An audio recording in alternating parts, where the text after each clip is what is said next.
हमारे ऊपर hand grenade मार दे तो हमें कैसे बचना चाहिए। देखिए, ग्रेनेड को हम लोग हिंदी में हथगोला कहते हैं। इसकी शुरुआत जो हुई थी वो 1000 ईस्वी में चाइना से हुई थी। चाइना ने ही सबसे पहले बारूद को बनाया था। वो यूरोपीय देशों को बेचता था। बाद में यूरोपीय और अंग्रेजों ने इस बारूद में क्रमागत रूप से और विकसित करने लगा। पहले के समय में जो ग्रेनेड थे वो इस तरह से डेवलप नहीं थे, बल्कि उसे एक छोटे से कटोरा टाइप का बर्तन होता था, उसमें भर के उसमें आग लगा के फिर फेंका जाता था, जिससे कई बार वो वहीं ब्लास्ट कर जाता था और फेंकने वाले की भी मौत हो जाती थी। इसलिए जो हथगोला फेंकता था ग्रेनेड, उसकी एक अलग टीम होती थी जिसे ग्रेनेडियर कहा जाता था। तो अंग्रेजों ने ग्रेनेडियर रेजिमेंट को ही बनाया था, जो बाद में अभी भारतीय थल सेना का एक अभिन्न अंग है, बहुत ही बहादुर अंग है। तो ये ग्रेनेडियर रेजिमेंट थे। तो पहले ये लोग हथगोला फेंकते थे। जो ग्रेनेड का यूज होता है वो बेसिकली दो टाइप का होता है। एक होता है time delay fragmentation anti personal, यानी इसका मेन काम है कि टाइमिंग के हिसाब से फटता है। ये 6 सेकंड में फट जाता है। ये कितना भी 6 सेकंड से पहले कुछ भी करते रहिएगा, ये नहीं फटेगा। और एक होता है ना इंपैक्ट ग्रेनेड। इसको टाइमिंग से कोई मतलब नहीं है, जब तक ये टकराएगा नहीं तब तक फटेगा नहीं। दोनों के अलग अलग यूज हैं। ज्यादातर प्रयोग होता है आपका टाइम डिले का। तो पहले इसको हम लोग समझते हैं। इसे जनरली हम लोग शॉर्टकट में टाइम डिले ही बोलते हैं, इतना बड़ा नाम नहीं बोलते हैं। इसको मूवी वगैरह में भी देखते होंगे, इसे छील के फेंक देते हैं सब। टाइम डिले जो ग्रेनेड होता है, इसका जो बाहरी हिस्सा होता है, आप ये देख रहे हैं दानेदार बनाया गया। इसे सिरेटेड कास्ट आयरन का बनाया गया रहता है। इसके बाहरी हिस्सा को हम लोग सेल कहते हैं, यानी बाहरी कवच।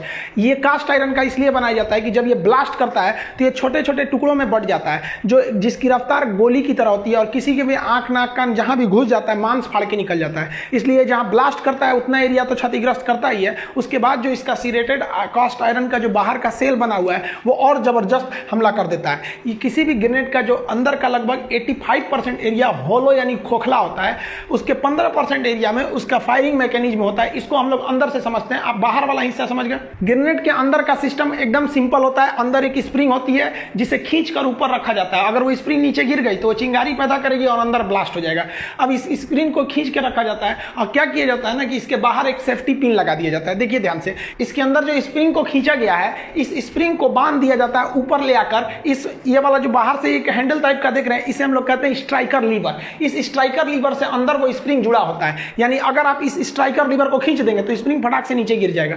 अब ये गलती से भी तो खींच सकते हैं, इसलिए इसे लॉक करने के लिए एक सेफ्टी पिन लगा दिया जाता है। ये जो सेफ्टी पिन होता है, जब तक ये अंदर रहेगा आप इसको खोल नहीं सकते हैं। जहां आप इस सेफ्टी पिन को खींचे, ये स्प्रिंग की वजह से है तो ये अपने से फेंका जाएगा, यानी आपका ये पिन लगा रहना चाहिए यहाँ पर। अब अगर पिन निकल गया तो फिर सेफ्टी खत्म है, ये निकलेगा तो स्प्रिंग टोटल नीचे की ओर गिर जाएगा। तो ये रिंग को हम लोग बोलते हैं सेफ्टी रिंग, और ये वाला जो लटक रहा है बाहर की ओर हिस्सा, इसको हम लोग कहते हैं स्ट्राइकर लीवर। देखिए जो स्ट्राइकर लीवर होता है ये पकड़े रहता है स्ट्राइकर को। देखिए ये यहाँ पर जो यहाँ पे हल्का सा दिख रहा है ये स्ट्राइकर लीवर, ये तो सेफ्टी पिन हो गया यहाँ पर। ये स्ट्राइकर लीवर यहाँ पकड़े हुए है एक स्ट्राइकर को। ये स्ट्राइकर जो होता है ये क्या करता है, स्ट्राइकर को ऊपर खींच के रख दिया जाता है। ऊपर खींचने से क्या होता है कि यहाँ पे हम लोग स्प्रिंग लगा देते हैं। स्प्रिंग लगा देने से जितना आप इसको ऊपर खींचिएगा, इसके अंदर एक पोटेंशियल एनर्जी स्टोर हो जाएगी, और ये क्या करेगा, स्प्रिंग चाहेगा कैसे भी हम नीचे चले आए। अब इसको खींच के क्या किया जाता है, ऊपर फंसा दिया जाता है इसी स्ट्राइकर लीवर में। अब यहाँ पे देखिए आप स्ट्राइकर लीवर में फंसा हुआ है।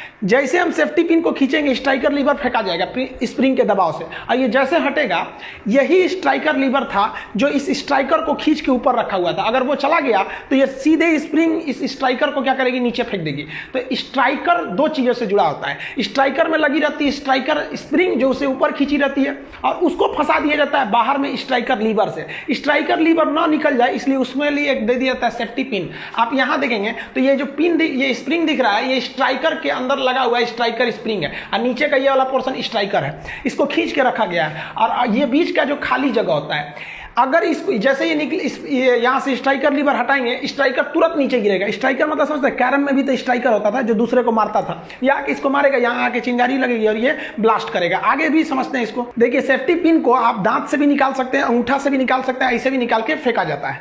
अब इसमें एक चीज है कि अगर आप सेफ्टी पिन को निकाल दिए हैं लेकिन स्ट्राइकर लीवर को पकड़े हुए हैं तो ये ब्लास्ट नहीं करेगा। क्यों नहीं ब्लास्ट करेगा कि देखिए सेफ्टी पिन का काम था स्ट्राइकर लीवर को रोक के रखना। आप सेफ्टी पिन निकाल के अपने हाथ से रोक के रखें तो आप इसको 10 साल भी पकड़े रहेंगे तो ये ब्लास्ट नहीं करेगा। ब्लास्ट कराने के लिए सबसे जरूरी है स्ट्राइकर लीवर को यहाँ से हटा देना, तो इस तरह से ये पिन ब्लास्ट नहीं होगा। अब देखें ऐसे खींच के और थोड़ा सा स्टाइल में ऐसे फेंकते हैं सर। अब सीधे ऐसे नहीं चला के मारते हैं सर, और ऐसे चला के मार देंगे तो बेवकूफी है। देखिए स्ट्राइकर लीवर जैसे नीचे आता है, नीचे आने के कारण स्ट्राइकर लीवर का निचला भाग काफी नोकीला धारदार बनाया जाता है ताकि नीचे आने से चिंगारी उत्पन्न हो, और यहाँ पर एक हम लोग चिंगारी उत्पन्न करने वाले पदार्थ को लगा देते हैं जिसे हम लोग कहते हैं परक्यूशन कैप। ये कैप जो होता है ये चिंगारी उत्पन्न करता है। जैसे यहां से स्ट्राइकर फेंकाएगा, ये स्प्रिंग का तो दबाव है, ये नीचे से गुरुत्वाकर्षण फटाक से इस पे मारेगा, सेकंडों नहीं लगेगा, तुरंत आके मार देगा, यहाँ चिंगारी उत्पन्न हो जाता है। जैसे आप ये लाइटर में देखेंगे गैस चलाने वाले में, आप पीछे से ढकेलते हैं तो जाके आगे वो पत्थर पे टकराता है, हल्का सा चिंगारी निकलती है, गैस का चूल्हा जल जाता है। सेम वही मैकेनिज्म यहाँ है। लेकिन यहाँ समस्या क्या है कि अगर यहीं ब्लास्ट हो जाएगा ना ये परक्यूशन कैप पर ही, तो भागने का मौका ही नहीं मिलेगा। जैसे हटाएंगे और जैसे आपका स्ट्राइकर लीवर गया हो तो 1 सेकंड भी नहीं लगेगा, स्प्रिंग के दबाव पे फटाक से मार देगा। तो इसको रोकना है कि भाई साहब जो मार रहा है बम ना, उसको भी भागने का कम से कम मौका मिले। तो डिले करने के लिए यहां पर एक तो डिले, देखिए केमिकल डिले लगा देते हैं। ये एक ऐसा फ्यूल होता है ना, धागे के समान होता है फ्यूल, जिसको जलने में काफी समय लगता है। इसकी 2 खासियत होती है। ये जो ब्लू कलर का आप केमिकल डिले देख रहे हैं, इस पे ऐसा केमिकल लगा रहता है जो आग तो पकड़ लेता है, थोड़ा भी गर्मी पाएगा ना तुरंत आग पकड़ लेगा। अब यहां से ये टकराएगा इस पे परक्यूशन कैप पर, तो चिंगारी उत्पन्न होगी, थोड़ा सा भी गर्मी में ये पकड़ लेता है, तो आग बहुत जल्दी पकड़ता है, लेकिन धीरे धीरे जलता है। यानी थोड़ा भी गर्मी पाएगा आग लग जाएगा, लेकिन धीरे धीरे जलेगा। तो इसको जलने में 4 सेकंड का समय लग जाता है। तो यही जो होता है केमिकल डिले जो होता है, ये भागने का मौका देता है। इसीलिए जो मतलब बम फेंकने वाला होता है वो फेंकता है और सोचता है कि हम इधरे 4 सेकंड समय बिता दें, उधर की ओर ना जाए, इसलिए वो आराम से फेंकता है। इसको आगे समझाएंगे हम। तो ये केमिकल डिले हो गया। अब इसके बाद ये रेड कलर वाला देख रहे हैं, ये है आपका डेटोनेटर। डेटोनेटर उस डिवाइस को कहते हैं जो एक बड़े से बम में छोटा सा विस्फोट उत्पन्न करता है ताकि वो बड़का बम भड़क जाए। जैसे दिवाली के पटाखा में आप पलीता में आग लगाए होंगे, आप बम में आग नहीं लगाते हैं, आप उसके पलीता में लगाते हैं, छील के लगाते हैं, उसी पलीतवा को कहा जाता है डेटोनेटर। टेक्निकल भाषा में डेटोनेटर होते हैं। तो वो ये डेटोनेटर है। ये क्या करेगा, थोड़ा सा आग लगेगा इसमें, ये थोड़ा सा ब्लास्ट करेगा तो इसके चारों ओर जो 85% खाली एरिया था उसके अंदर भरा था अमोनियम नाइट्रेट, वो पूरी तरह से ब्लास्ट कर जाएगा। तो 4 सेकंड ले लिया ये वाला प्रोसेस। तो यहां से यहां आने में 1 सेकंड लग गया, केमिकल डिले को जलने में 4 सेकंड लग गया, डेटोनेटर को जलने में 1 सेकंड लग गया, टोटल 6 सेकंड लग गए। डेटोनेटर ब्लास्ट करेगा तो इसके चारों ओर भरा हुआ है अमोनियम नाइट्रेट का वो बारूद भरा हुआ है, वो बारूद ब्लास्ट करेगा, ये पूरी तरह से ब्लास्ट कर जाएगा। ये बारूद को भरने के लिए यहां पर एक फिलिंग होल दिया रहता है। यहां आप देखेंगे नट की तरह दिख रहा होगा, इसको खोल के आप यहां से इसमें बारूद भर सकते हैं और फिर नट को टाइट कर सकते हैं। तो ये जो बारूद होता है ये अमोनियम नाइट्रेट होता है, यही बेरूत में ब्लास्ट किया है, जबकि नॉर्मल बम में हम लोग पोटेशियम नाइट्रेट का प्रयोग करते हैं। अमोनियम नाइट्रेट काफी घातक होता है। जहां ये ब्लास्ट करता है वहां का जो 5 मीटर का एरिया होता है, 5 मीटर रेडियस में, वहां कोई नहीं बच सकता है क्योंकि उसका ब्लास्ट जोन है वहां जान ले लेता है। उसके बाद का जो 5 मीटर यानी अगला 5 मीटर यानी सेंटर पॉइंट से 10 मीटर का एरिया, वहां पर उसके जो छर्रा फेंकाता है, जो सिरेटेड कास्ट आयरन इस बम के बाहरी परत में लगाए थे ताकि वो बिखरे और लोगों के शरीर में घुस जाए, उन्हें जख्मी कर दे। तो 10 मीटर के एरिया में आप जख्मी हो सकते हैं। यानी ब्लास्ट करेगा ना, अगर पास में किया तो मरेंगे, दूर है तो बुरी तरह से जख्मी करेगा, आंख को फोड़ देता है। ये जब ब्लास्ट करता है ना तो जमीन से 1 फीट ऊंचाई पर ही इसका ज्यादा असर देखा जाता है। इसका मतलब अगर आप कहीं रेलवे स्टेशन, एयरपोर्ट या कहीं पे हैं और वहां आतंकवादी हमला हो गया और आपको लग गया कि ग्रेनेड ब्लास्ट फेंका है कहीं पे यहाँ पर, तो खड़ा होकर मत खोजिएगा कहाँ मारा है, दहिए उड़ जाएगा,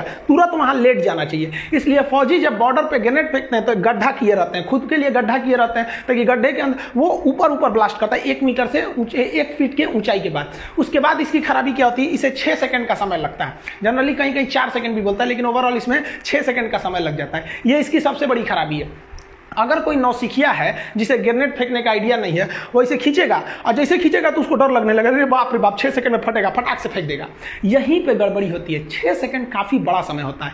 लड़के रेलवे में जाते हैं, जैसे रीजनिंग के एग्जाम में, जैसे हम लोग एनडीए के एग्जाम में गए थे, एसएसबी इंटरव्यू होती है, तो वहां पे समय बड़ी कम देता है, तो लड़के घबरा जाते हैं। भाई 1 सेकंड काफी लंबा समय है। वो यही जानना चाहते हैं कि आपको 1 सेकंड का आइडिया है कि नहीं। 1 सेकंड कितने को बोलते हैं, जितने देर में आप सामान्य रूप से 1001 बोल दीजिए, जैसे 1001, 1002, 1003, ये हुआ 3 सेकंड। लेकिन आप लोग से कहेगा 3 सेकंड, फटाक से बोल देंगे 3 सेकंड, तो आदमी के अंदर एक मनोवैज्ञानिक दबाव हो जाता है, इसलिए वो तुरंत फेंक देता है। जबकि इसके पास कितना समय था, 6 सेकंड। मान लीजिए तुरंत खींचा, अब फेंक दिया, तो 1 सेकंड इसके हाथ में रहा, अब फेंका तो 1 सेकंड उसको रास्ता में लग गया जाने में। तब तक वो आदमी देखा कि अरे सूचना ग्रेनेड गिरा है, तो 1 सेकंड उसको लग गया, वो उठाया 3 सेकंड हो गया।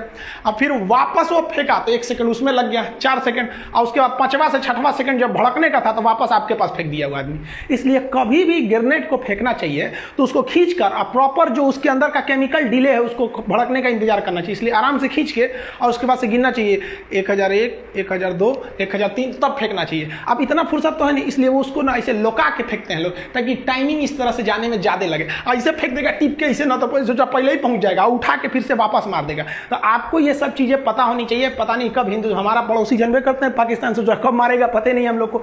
तो हम एक मूवी में भी देख रहे थे जिसमें ताज होटल पे हमला हुआ था, तो ग्रेनेड फेंक दिया तो लोग देख रहे हैं, अरे भाई फेंक दिया, उठा के वापस फेंको तुरंत, वहां से कहीं भी फेंको, वहां पे कहीं नहीं मिल रहा तो हवा में तेज उछाल दो कि ऊपर जाके ब्लास्ट हो कहीं पे। देखिए इससे बच के रहना चाहिए। जो 6 सेकंड की समस्या थी उसे खत्म करने के लिए एक अलग टाइप का ग्रेनेड का आविष्कार किया गया जिसे कहते हैं इंपैक्ट ग्रेनेड। ये ग्रेनेड टाइमिंग के हिसाब से नहीं फटता है, बल्कि झटका यानी इस पर इंपैक्ट लगेगा तो ही फटेगा।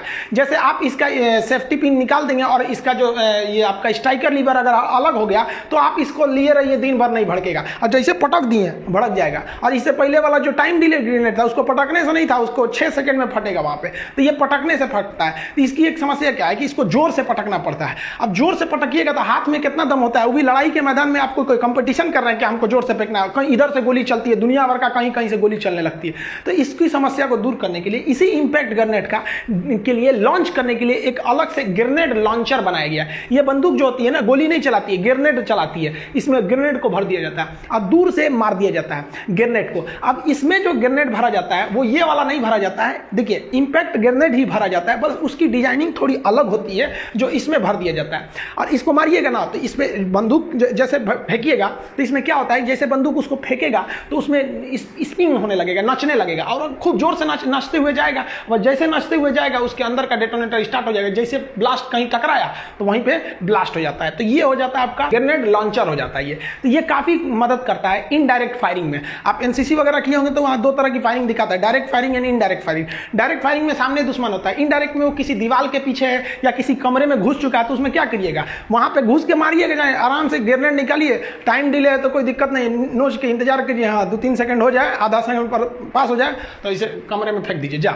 यहाँ पे यही होता है ना इनडायरेक्टली फायरिंग में, या दीवार के उस पार है तो नोच के इसे फेंक दीजिए। तो ये इनडायरेक्टली फायरिंग में काफी मदद करते हैं ग्रेनेड। ग्रेनेड का हम आपको टोटल मैकेनिज्म बता दिए, लेकिन ये नहीं बताएं कि इसके अंदर जो ब्लास्ट करने वाला अमोनियम नाइट्रेट है वो कैसे बनता है। अमोनियम नाइट्रेट बनाने की विधि क्लास 11th का लड़का भी अगर केमिस्ट्री पढ़ा है तो अमोनियम नाइट्रेट बना पाएगा, हम इसको पूरी तरह से नहीं बताएंगे। एक्चुअली होता है क्या कि आप लोग को लगता है कि हम आपको आतंकवादी बना रहे हैं। अरे भाई आप कुआं के मेढक हैं, आपको कुछ नहीं पता है। इजराइल एक ऐसा देश है ना जिसके हर एक नागरिकों को सैनिक की ट्रेनिंग दी जाती है, उसके हर एक नागरिक को बंदूक चलाना आता है, तोप चलाना आता है, ग्रेनेड चलाना आता है। यही नतीजा है कि इजराइल जैसा छोटा देश 6 दिन में पूरे अरब देशों वालों को हरा दिया था, क्योंकि वो अपने देश वालों को पूरा सच्चा सिपाही बनाना चाहता है। और हम लोग क्या चाहते हैं, आप लोग कहते हैं कि सर हमको ग्रेनेड सिखा रहे हैं, आतंकवादी बना रहे हैं। अरे भैया तो तुम वही पढ़ो, अली बे ते अब पठती पठत पठावा अब बा ब्लैक शिप। हमारे देश का हर एक बच्चा सिपाही होना चाहिए, क्योंकि हमारा देश जो है ना दोनों ओर से दुश्मनों से घिरा हुआ है, इधर चाइना, एक और पाकिस्तान, एक और चाइना। क्योंकि आने वाले समय में जब कभी युद्ध हो तो पूरी दुनिया देखे कि किस तरह भारत का बच्चा मारा था चाइना और पाकिस्तान को, लाहौर तक दौड़ा के मारो उसको, वहां बीजिंग तक। कैसे मारिएगा, बनाने आता है, ये रहेगा तब तो मारिएगा। यहां पर हम यही चाहते हैं कि हमारे देश का बच्चा देश के प्रति सोचे, और जब देश की जरूरत पड़े तो ऐसा नहीं है कि केवल फौजी जाके वहां शहादत देंगे। अपना इतिहास के स्वर्णिम अक्षरों में जब ये बात लिखी जाएगी कि जब पाकिस्तान और चाइना ने एक साथ भारत पर आक्रमण किया था तो भारत की महिलाओं ने घर में बारूद बनाया था और अपने भाइयों को दिया था, माथे पर विजय तिलक लगा के। मां ने बोला था कि सीने पे गोली खा के आना, पीठ पे गोली खाओगे तो तुम्हें मैं बख्शूंगी नहीं, अपना बेटा कहने से इनकार कर दूंगी। आएगा तब ना। क्या इस देश को बचाने की जिम्मेदारी केवल 13 लाख सिपाहियों की है? हमारा कोई फर्ज नहीं बनता है यहाँ पर? आप कहते हैं कि हम आपको भाई ये आप जानिए, आप कुआं के मेढक हैं, आपको नहीं पता है। हम बस यही चाहते हैं कि जब चाइना और पाकिस्तान यहाँ हमला करें तो उनको पता चले कि ससुरा हमको लगता था 13 लाख फौजी है, यहाँ का 130 करोड़ जनता फौजी है। आप भले हमें आतंकवादी कर लीजिए, लेकिन मेरा देश आगे रहना चाहिए। तुम सब राम बन जाओ, मैं रावण ही ठीक हूं। सॉरी आप लोग बुरा मत मानिएगा यार, कुछ लड़का ऐसा कमेंट कर देता है ऐसे कि हम आपको आतंकवादी बनाना चाहते हैं। हम काय को बनाना चाहेंगे? पढ़ा लिखा आदमी सब चीज का समझदार होता है। अब्दुल कलाम ने भी क्या कहा था कि बड़ी मिसाइलें शोपीस बन के रह जाती हैं, युद्ध में हमेशा छोटे हथियार काम आते हैं। तो आप क्या करिएगा? हम लोग तो बचपन में बड़ी शौक था हम लोग को भी कि हम लोग फौज में जाएंगे। एनडीए से हमको छाट दिया, मेरा हाथ टेढ़ा है यहाँ पर। 13 साल की उम्र में हम पहली बार राइफल चलाए थे, हमको सिखाया था सुनील सर ने, वो राजपूत रेजिमेंट के काफी अच्छे सोल्जर थे। हम लोग एनसीसी जब किए थे तो उस समय से हम लोग थे। आज भी कम से कम देश को जरूरत पड़ेगा तो इतना तो है ना कि भाई हम लोग एज एक फौजी की तरह लड़ सकते हैं। उतना नहीं लड़ सकते हैं लेकिन हम लोग को ट्रेनिंग देने का जरूरत नहीं पड़ेगा। तो देश के प्रति आप लोग भी सोचिए। भारत की एक समस्या है कि इतने बड़े देश के लोगों को, इतने लोगों को वो सैनिक ट्रेनिंग नहीं दे सकता है। लेकिन अगर हमारे पास पैसा रहता ना, देश के पास इतना संपन्न रहता तो हर एक लोगों को ट्रेनिंग दे देता। फिर हम लोग देखते कि कैसे कहीं आतंकवादी हमला हो जाता, क्योंकि यहाँ का हर बच्चा वहां पे, तब कमांडो बुलाने की जरूरत नहीं पड़ती। यहाँ पे बच्चा कमांडो होता, क्योंकि हमारा देश है चारों ओर से दुश्मनों से घिरता जा रहा है। इधर नेपाल दुश्मनी करना चाह रहा है, उधर बांग्लादेश, धीरे धीरे सब अपना तेवर बदल रहे हैं सब। तो हम दूसरे को क्या समझाएंगे? बारिश होती है तो खुद का छाता लगाना चाहिए। यहाँ पर हर बच्चे को सीखना चाहिए अपने देश के लिए। केवल सिपाहियों की जिम्मेदारी नहीं है कि जो बॉर्डर पे जाके शहीद होंगे, हम लोग कब कमाएंगे। खैर इन सब बातों को आप ज्यादा दिल पे नहीं लीजिएगा, एक्चुअली कभी कभी आदमी बोल देता है। देखिए ये एटम बम भी होता है ना, इसके बारे में ये भी ब्लास्ट करता है, तो इसकी भी कुछ कमियां हैं। एटम बम से भी लोग बचे हैं, हिरोशिमा में भी बचे हैं, नागासाकी में बचे हैं। इसका मैकेनिज्म भी आपको समझा देंगे। बुलेट प्रूफ जो जैकेट होता है, ये भी जो होता है गोली को कैसे बचा लेता है, कैसे ये गोली को टुकड़ों में तोड़ देता है बुलेट प्रूफ, इसका मैकेनिज्म भी हम आपको समझा देंगे कि किस तरह से आपका परमाणु बम से भी बचा जा सकता है। आप देख रहे हैं कि केरल में विमान